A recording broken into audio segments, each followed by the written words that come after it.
Situasi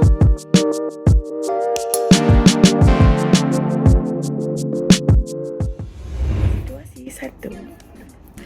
Hello Nya, boleh tak tawarkan makanan untuk aku? Okay, thank you. Nya. Situasi dua. No. Kau ni memang dekat hati kan? Kau jangan ingat mak tak tahu kau ni cuba nak caras anak ikan mak.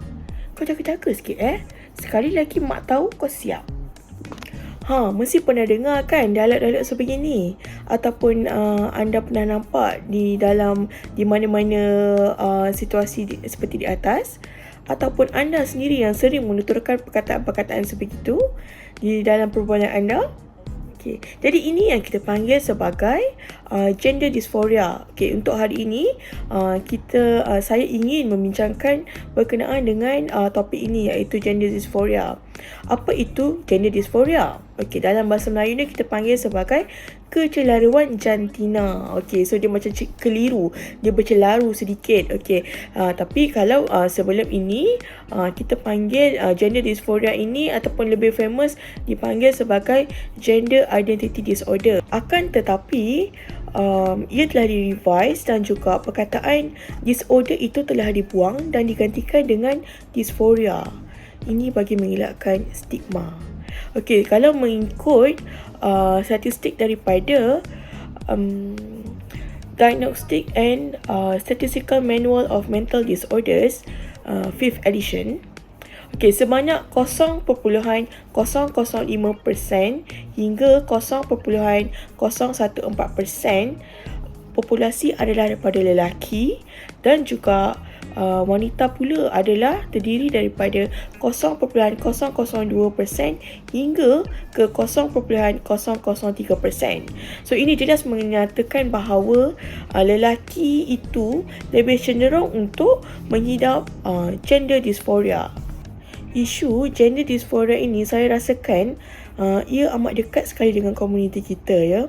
Okey, yang mana mungkin masyarakat kita yang pelbagai ini mungkin pernah terjadi ataupun telah terjadi dan sedang terjadi di dalam kalangan ahli saudara mara kita ataupun ahli keluarga kita sendiri. Okey, tapi sebelum itu, apa sebenarnya gender dysphoria ini? Okey, bagi yang menghadapi isu gender dysphoria ini, seseorang individu itu merasakan yang dirinya terperangkap di dalam tubuh manusia yang lain sejak lahir. Okey, sebagai contoh, dia rasa dia sepatutnya menjadi lelaki sejak lahir, ataupun dia sepatutnya menjadi wanita sejak kecil lagi.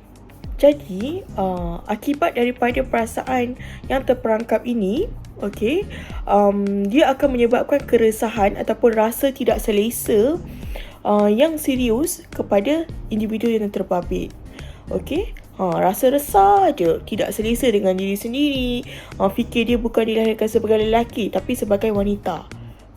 Lagi memburukkan keadaan jika keresahan itu semakin serius.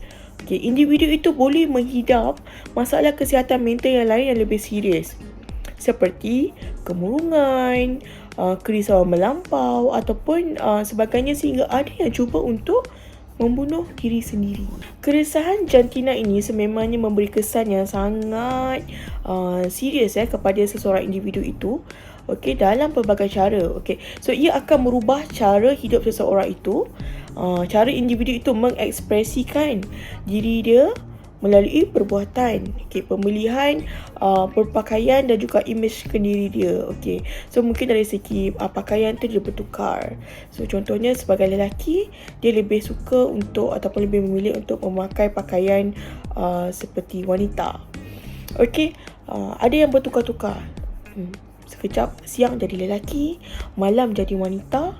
So kecelaruan ini juga ada yang sampai tahap ingin berubah secara medikal ataupun secara perubatan, iaitu dengan membuat keputusan untuk melakukan pembedahan transseksual ataupun membuat pembedahan transgender.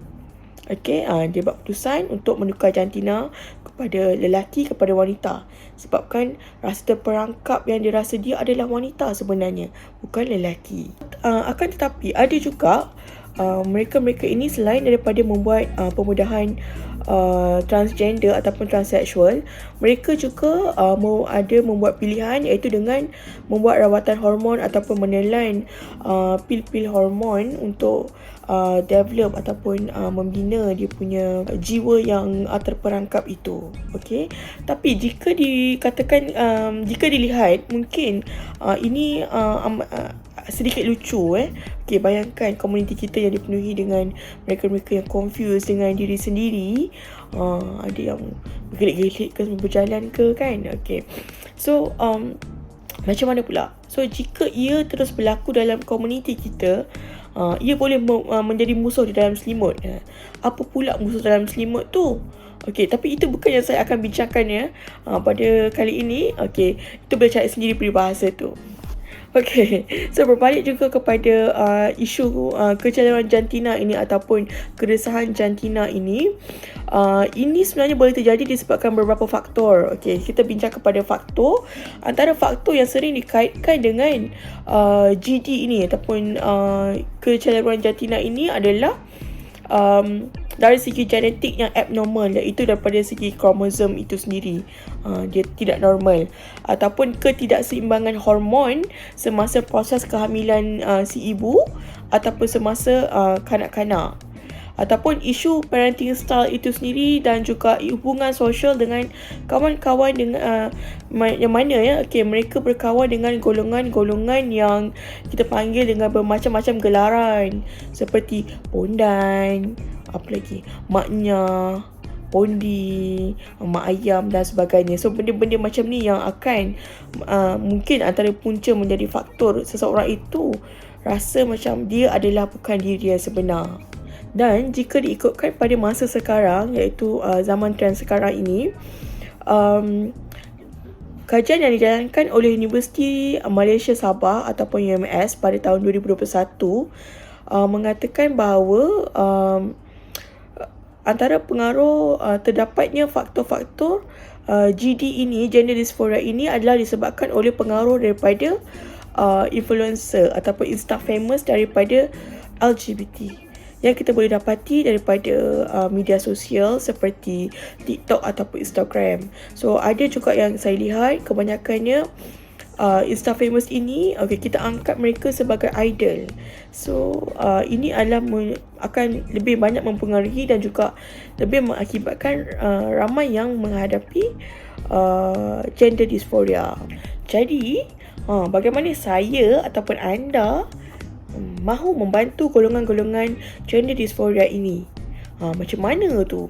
Okey, yang pertama, mungkin kita boleh katakan kita boleh minta individu ini untuk mendapatkan khidmat kaunseling daripada kaunselor berdaftar, yang mana kita lihat untuk menjalani sesi kaunseling, individu itu kita boleh berikan khidmat nasihat, konsultasi ataupun intervention yang kita boleh buat, dan juga ataupun psikoterapi untuk mereka. Dan juga kita boleh juga dapatkan dari segi yang pakar yang lain, iaitu daripada segi perubatan. Macam mana kita boleh membantu mereka.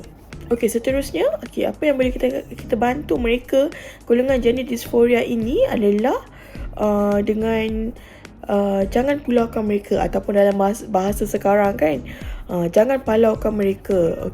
So kita kena support dia. Bagi moral support, bagi social support kepada individu ini untuk kembali kepada yang asal. Jadi untuk terakhir kalinya, saya ingin katakan, jaga-jaganya Mak Charas lah tiba. Sehingga bertemu lagi untuk sesi seterusnya dalam video yang akan datang. Terima kasih.